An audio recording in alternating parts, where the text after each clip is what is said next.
টুকটাক একথা স্পষ্টভাবেই বলা যায়, টুকু মানেই বিএনপির জম, আওয়ামী চরিত্রের এক শাহবাগী, ভয়ঙ্কর এক গুপ্তচর আপনি বলতে পারেন। টুকু মানেই বিএনপির সর্বনাশ।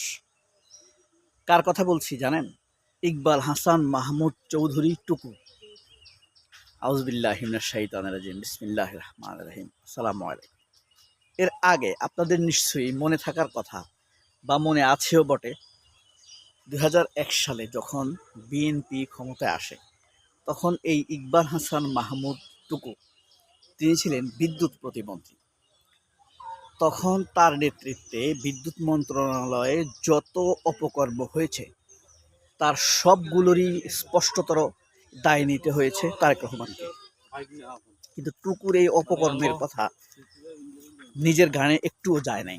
সে সুশীল রয়ে গিয়েছে, স্পষ্ট রয়ে গেছে, দিব্যি আরামে জীবন কাটিয়েছে, এবং also say make a relationship with the Sheikh family. এর মধ্যেই সে তার আরাম আয়েশের জীবনটা নিশ্চিত করে নিয়েছে। কিন্তু তারেক রহমানকে কি করতে হয়েছে? জেনারেল মাসুদ উদ্দিন চৌধুরীদের মায়ের মটোয়ারায় জীবন তছনছ হয়ে গিয়েছে। তিনি যে বেঁচে ফিরবেন তারেক রহমান, তাও কোনো নিশ্চয়তা ছিল না। সেই তারেক রহমান আজ আবার প্রধানমন্ত্রী, আবারও সেই কালসাপকে নিজের ছায়াতলে স্থান দিয়েছেন। হয়তোবা সে চেহারা বদলেছে, কিন্তু তার বিষ দাঁত ফেলে দেয়নি, ভেঙে ফেলেনি। এই টুকুরাই হলো সুযোগ পেলেই ছবল মারে আওয়ামী লীগের চরিত্র, বিএনপির মুখোশ পরে মানুষের সেন্টিমেন্ট নিয়ে নেতা হয়। দেখেন তখন কি হয়েছিল, লক্ষ লক্ষ খাম্বা স্থাপন করা হয়েছিল, বিদ্যুৎ নাই, কয়েকশো কোটি টাকা পাচার করা হয়েছিল, বদনাম হয়েছে তারেক রহমানের।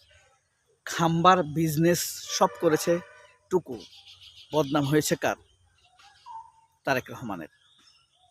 টাকা খেয়েছে জ্যামকন গ্রুপ, তার ট্রান্সকম গ্রুপ, বদনাম হয়েছে কার? তারেক রহমানের।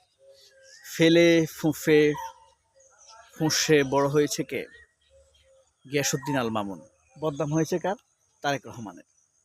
দিস ইজ টুকুইজম। তাদের কোনো রকম বিপদে পড়তে হয় নাই, বিপদে পড়তে হয়েছে কাকে? তারেক রহমানকে। এই ইকবাল হাসান মাহমুদ টুকু আবার এখন কি মন্ত্রী? জ্বালানি মন্ত্রী। সে মন্ত্রী হওয়ার সাথে সাথে তখন কি সমস্যা দেখা দিয়েছে? এই খাম্বা, টাকা পাচার, কন্ট্রাক্ট। এখন আবার তেলের সমস্যা, পেট্রোল পাম্পের সমস্যা, গাড়িতে পেট্রোল নাই, আপনি ঘন্টার পর ঘন্টা দাঁড়িয়ে থাকতে হচ্ছে, তেল নেই। কি করবেন আপনি? সে যেখানে যাবে সেখানে সংকট। আপনারা দেখেছেন টুকু বলছে তেলের কোনো সংকট নেই, আবার পেট্রোল পাম্পগুলোর সামনে মাইকিং করা হচ্ছে যে পাম্পে তেল নাই, আপনারা এখন আসবেন না। পিনাকি ভট্টাচার্য এই ভিডিওটি এবং টুকুর বক্তব্যটি শেয়ার দিয়েছেন। টুকু বলেছে যে তেলের কোনো সংকট নেই, পর্যাপ্ত পরিমাণ তেল এসে গেছে, আর পেট্রোল পাম্পে মাইকিং হচ্ছে তেল নাই।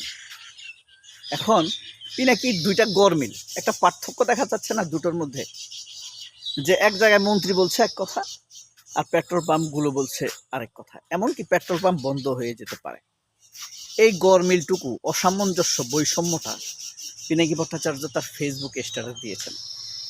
পিনাকির বিরুদ্ধে হুমড়ি খেয়ে পড়েছে, ঝাপটে পড়েছে পিনাকি। এখন ব্যাপারটা হয়ে গেছে মনে হয় যেন পিনাকি বনাম বিএনপি, ব্যাপারটা এমন পর্যায়ে দাঁড়ায় গেছে, তাই না? সেই জিনিসটিকে আপনি কোন পর্যায়ে এখন ভাবতে পারেন? এই কারণেই আমার কাছে সবসময় মনে হয় টুকু মানেই টুকটাক স্পষ্ট করে বলা দেয়া যায়, প্রায় নিশ্চিত মানে টুকটাক, মোটামুটিভাবে সত্যভাবে স্পষ্টভাবে বলে দেয়া যায়। টুকু মানেই বিএনপির জম, টুকু মানেই আওয়ামী চরিত্রের এক ঘৃণ্য, বেঈমান, টাউট, মাদারচোদ, শাহবাগী। আপনি টুকুকে গালি দিলে গুণ হবে না। কেন হবে না জানেন? এটা আমার ব্যাখ্যা। This is not explain or ফতোয়া ফ্রম এ মুফতি। টুকুকে গালি দিলে গুনাহ হবে না। এর কারণ হলো আপনি কি গালি দিবেন তাকে? তার অপকর্মের সমান হবে না কোনো গালি। ঠিক আছে? একটা মানুষকে জীবন নাশ করলে কোনো কিছু দিয়ে আপনি এটা মেটাতে পারবেন না। টুকুর যত অপকর্ম আছে কোনো গালি তার সমতুল্য হবে না। কি করে নাই সে? বেগম খালেদা জিয়া যখন জেলে, টুকু কি করছে? একটা সাউন্ড করে নাই, একটা শব্দ করে নাই, একটা বক্তব্য দেয় নাই টুকু, একটা কথাও বলে না খালেদা জিয়ার পক্ষে।